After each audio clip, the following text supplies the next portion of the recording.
Is the president that out of touch? Republicans in the House of Representatives have actually passed legislation. It is serious. It is responsible. It raises the debt ceiling and at the same time cuts wasteful Washington spending.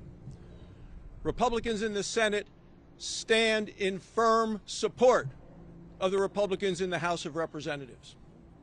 Meanwhile, the President of the United States has spent the last 3 months pandering to the liberal left. The President is playing a very dangerous game with our economy. It is time for Joe Biden to stop this debt ceiling madness. And now, Chair Elise Stefanik. Thank you, Chair Barrasso. I apologize. I'm losing my voice. We've been so focused on communicating this important issue to the American people. It's an honor to be here today with both our House and Senate Republican colleagues to highlight our joint commitment to a solution that would responsibly raise the debt ceiling, strengthen our economy, and address our nation's debt crisis. For over 100 days, Joe Biden and House and Senate Democrats have refused to offer a sensible solution to our nation's debt crisis. Their only plan, which is no plan at all, is to ignore this fiscal crisis and do nothing to limit spending, save taxpayer dollars, or grow the economy. Democrats have put our economy at tremendous risk. Republicans remain the only ones who have taken action to avoid a default on our debt. It's long past time for Joe Biden and Democrats to do the same. But today, with only 15 days until the June 1st deadline, Joe Biden is jetting off to Asia. Whether it's the border crisis, the energy crisis, or this debt crisis, Joe Biden continues to run away, pass the buck from each crisis that his policies have created. It's now my pleasure to introduce one of my good friends and our colleagues in our partner chamber, Senator Mike Lee, who has been such a tremendous leader in unifying the Senate Republicans in support of our Limit, Save, Grow Act. Senator Mike Lee. Thank you, Chair Stefanik. Senate Republicans stand united behind Speaker McCarthy and the House Republicans. We all understand the gravity of the situation. We need to address the debt ceiling, and we need to do so in a way that makes a difference, to make sure that we're not back here in just a few more months, with spending having caused more inflation and ballooned our federal debt even more. So to that end, 45 Senate Republicans have acknowledged that they will not, they've committed that we won't support cloture, we won't support bringing debate to a close on any debt ceiling increase that does not contain substantive spending and budgetary reforms. Now, it just so happens the House of Representatives has passed precisely such a bill. We stand behind that bill. We need to pull up and pass that bill. We need to do it today. Look, the Senate has no business leaving town before an agreement has been reached. Let's get this done. Thank you. It's now my pleasure to introduce Representative Dusty Johnson from the great state of South Dakota. Thanks. Yeah, you bet. Thanks. Mr. President, for 97 days you refused to negotiate with the Speaker. For 97 days you underestimated the unity and the resolve of this conference. For 97 days you assumed that ignoring this problem would make it go away. Now, we can't get back the squandered 97 days, but more concerning, sir, is the fact that you don't appear particularly committed to using the 13 days that we have left. Mr. President, cancel your trip to Japan. Stay at the table. Acknowledge the resolve of this team on these stairs and accept the fact that we must change how this town spends money. Inaction and intransigence will not wipe away $32 trillion in debt. Good grief, Mr. President. When is enough enough? Shame on anyone who refuses to act. Speaker McCarthy and this entire team have been responsible, reasonable, and sensible. Time is short, Mr. President. Let's get this done. With that, I'm happy to introduce a great legend from West Virginia, Chair Shelley Moore Capito. Go get him. Yeah. I should just sit down now that I'm a legend, but that goes against everything we do, right? It's great to be here with my House colleagues and my Senate colleagues. And I want to say, first of all, the gauntlet that Senator Schumer threw out to Speaker McCarthy when he said you can't have a plan, you won't get it done. Well, guess what? They got it done.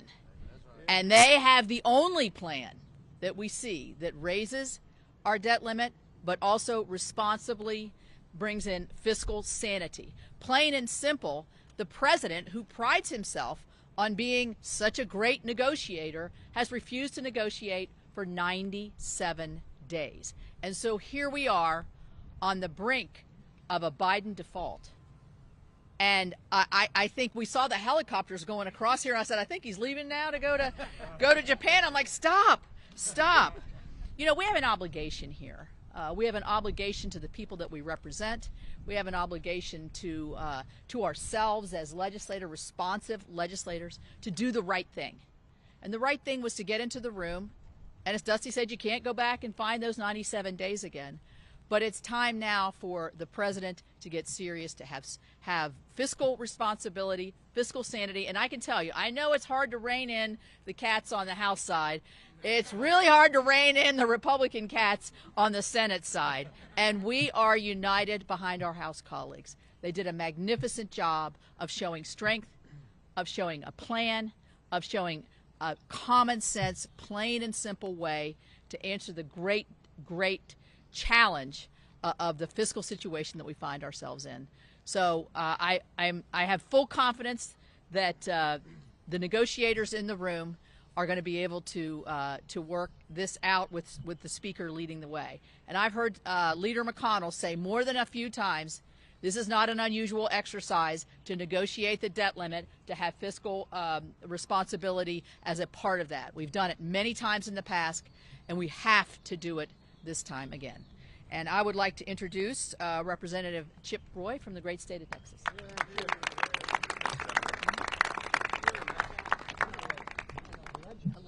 So this is what the west side of the Capitol looks like. Mr. Speaker, thank you. Thank you to the senators who came over. After months of saying he would not, President Biden now has done what we all knew he would do: sit down and negotiate with Speaker McCarthy and the representatives of the people. This is not surprising, because Americans saw Republicans pass a common-sense, responsible fiscal path forward for America and realized that the only person talking about default is President Biden. Now the president says we must trade away all but perhaps the most basic of reforms that we passed in the bill. But throughout his posturing, the president has failed to realize the most fundamental and important truth: that the core of this debate is not whether the federal government will default on its debt. It won't. But whether we will continue to allow this nation to default on the American dream. The truth is, the dream is out of reach for too many Americans. And the biggest obstacle is the very government entrusted to protect it. So we gather here today on a bicameral basis to send a message to the president. This legislation is purposeful, not political. We stand for the hardworking American family unable to afford groceries, gas, housing, or health care because of inflation fueled by trillions of dollars in reckless spending. The plumber that never took out a student loan but is now being forced to pay for his neighbor's master's degree, or the veteran paying for a liberal arts major to get the same student loan benefits he earned by risking his life for his country. The nurse who wants to save lives without a federal bureaucrat saying she has to take a needle. The blue-collar workers watching their way of life sacrificed to the altar of climate fetish, while billions of tax dollars of corporate tax credits go to crony subsidies in the so-called Inflation Reduction Act.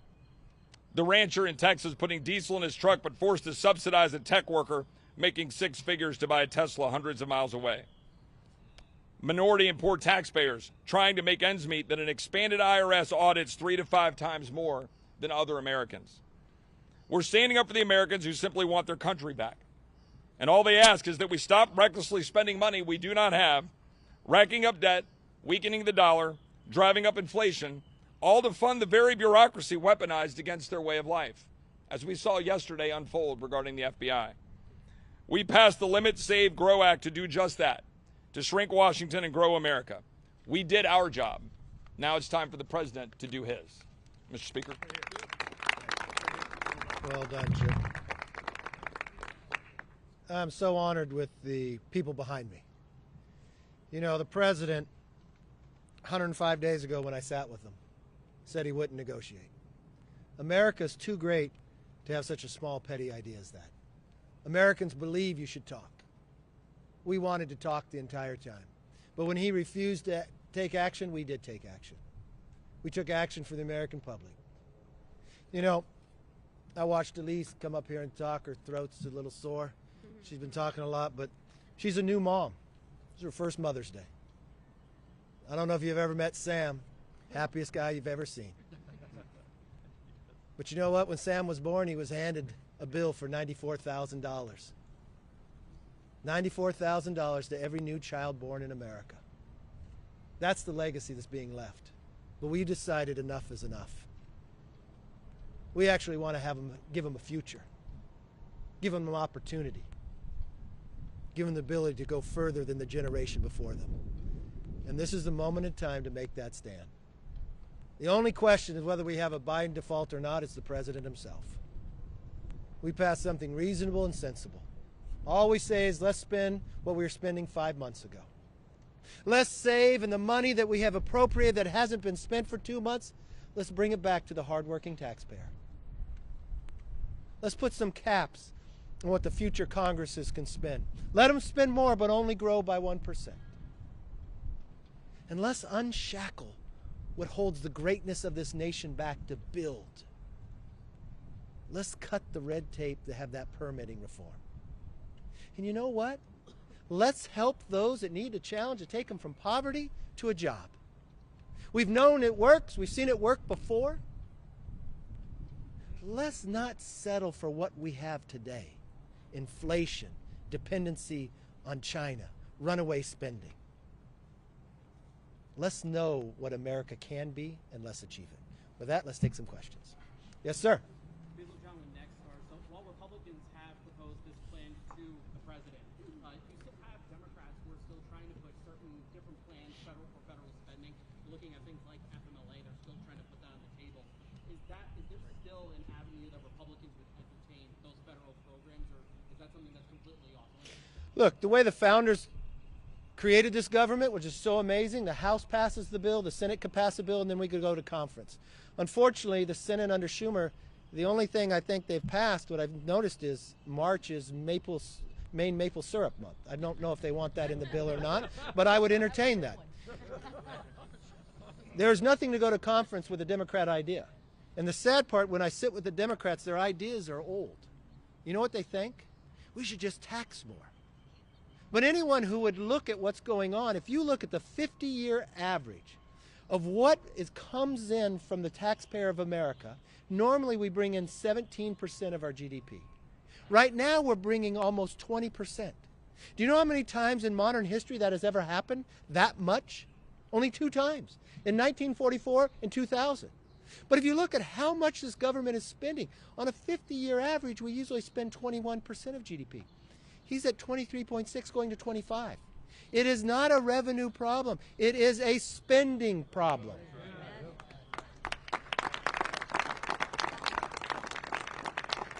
And anytime you want to talk about, these are the people that are defending Social Security and Medicare. Because the Congressional Budget Office says if we go the course that President Biden wants us to go today, 3 trust funds go insolvent in the next 10 years. Never in the history of America have we ever seen a 10-year window like that. Social Security, Medicare, and the Highway Trust Fund. Do you know what happens then? They automatically get cut by more than 20%. Mr. President, stop hiding. Stop traveling somewhere else. America wants an American president focused on American problems, finding American solutions. We have them here for you. Yes, ma'am.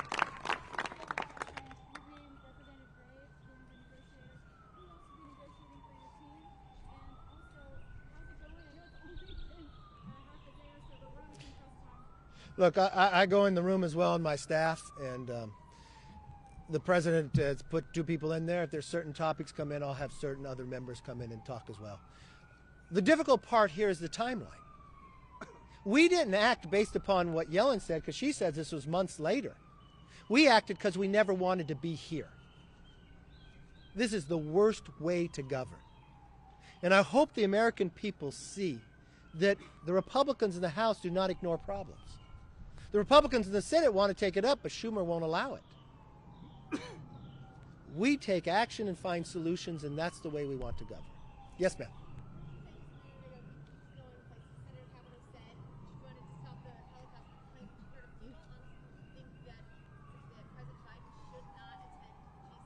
Look, he's the President of the United States. He's a grown man. He can make a decision where he wants to go.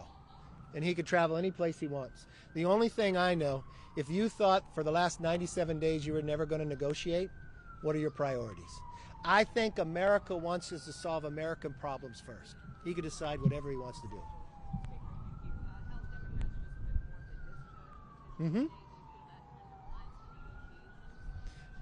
Well, I don't think it's going anywhere, for one. Secondly, you're sitting here with senators who have 45 who signed it's not going to do it.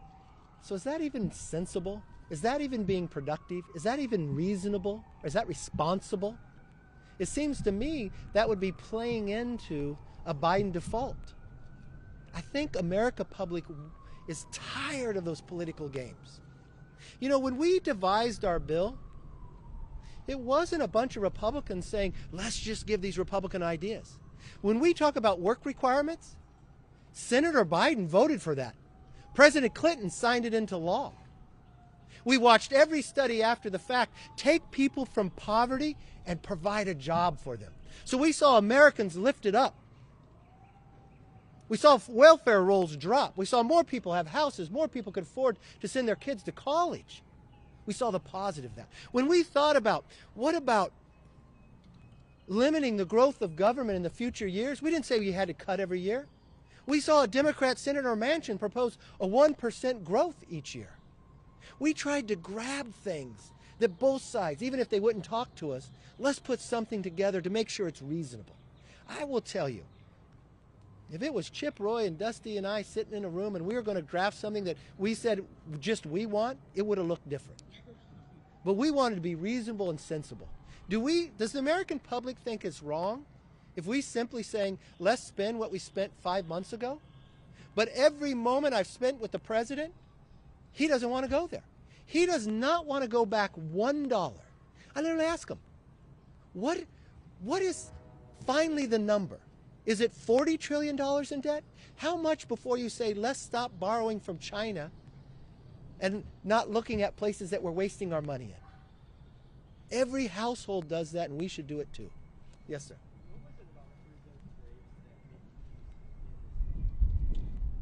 Well, I've watched Congressman Graves. He's been elected or appointed to our leadership table, and he's worked with all the different groups, and he's really been the individual that helped bring people together in crafting the bill itself of Limit, Save, Grow. So he has a clear understanding of where members are. So when you're sitting in that room, I didn't want to put somebody in that room who didn't have a set. He is a former staffer. He's a former member working in government. He understands policy. Many people would call him a policy wonk. But at the same time, my staff is in there with him as well. So we want as many voices and many understandings of where the bill went and what we would like to see for a conclusion.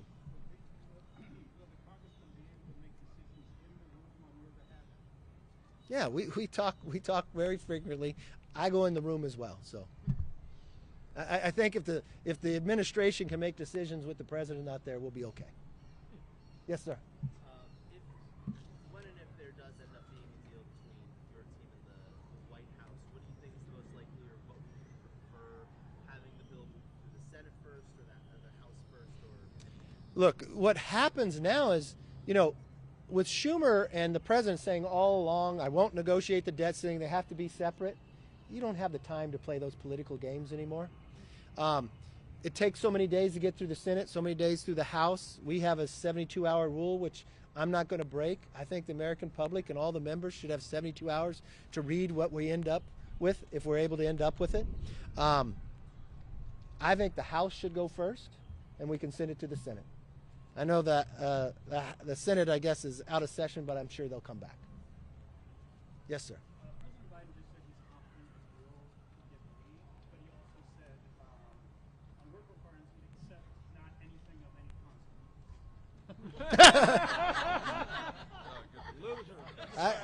I don't understand anything that has consequence. This is a senator who voted for work requirements.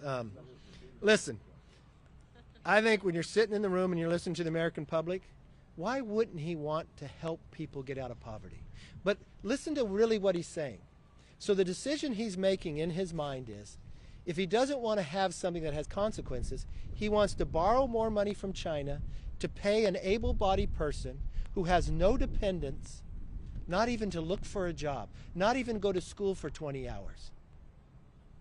So you're going to ask little Sam to make that $94,000 higher because we're going to borrow from China for a person who could go get a job to not help him get one. So what you're going to have is a supply chain that doesn't work as well, more dependency on China, and making America in a weaker position. I think that's wrong. So I wish he was here, then we could debate it even more.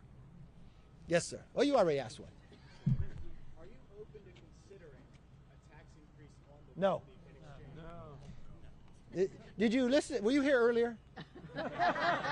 No, I'm not being a jerk.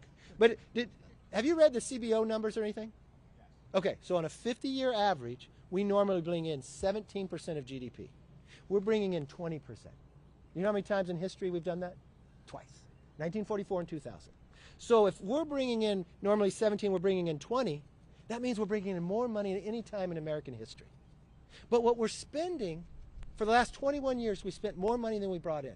But instead of only spending 21% of GDP like we normally did for the last 50 years, when the Democrats came in, they spent $6 trillion. Now, I don't know if you're an economic major or whatever, but if you study Morton Friedman, he would tell you the only place that inflation is created is government. So that $6 trillion brought us inflation. So what did that do? Your money goes less. You have less money to spend. It doesn't go as far. We've had, of our 4 biggest bank failures in America, we had 3 of them in the last couple of months. Why? Because interest rates went up. Because the only way you curve inflation is you make interest rates higher than the inflation rate. So what does that do? That harms people from buying houses. That means you're paying more on your credit card. But that means every taxpayer is paying more because our debt. So we're going to pay more on interest. But he went all the way up to 23%. So we're spending more than we spent in 50 years, but we're bringing in more than we've been in 50 years. So I go back to your question. Having that knowledge now, would you raise that question again? Yeah, but would that be a way to No. some of the provisions? No, it's very clear. You know what I told the president 105 days ago when I sat in the Oval Office? I have no preconceived notion of what we have to do in the debt ceiling except 2 things. We're not going to raise taxes, and we're not going to pass a clean debt ceiling. But we have to spend less than we spent the last year. So let's sit down and talk about that. But he decided, no, I shouldn't negotiate with somebody. I'm just going to do what I want to do, my way or the highway. That's not the way our government is designed to work. It's not the way business works. It's not the way your household works. And it's not going to work here either. Yes, ma'am. Speaker, at the beginning of the week, the White House came out sounding positive about progress being made. You ended up responding that you felt like you were very far apart. I'm curious if you can put now in terms of numbers and having a deal, one, talks falling apart.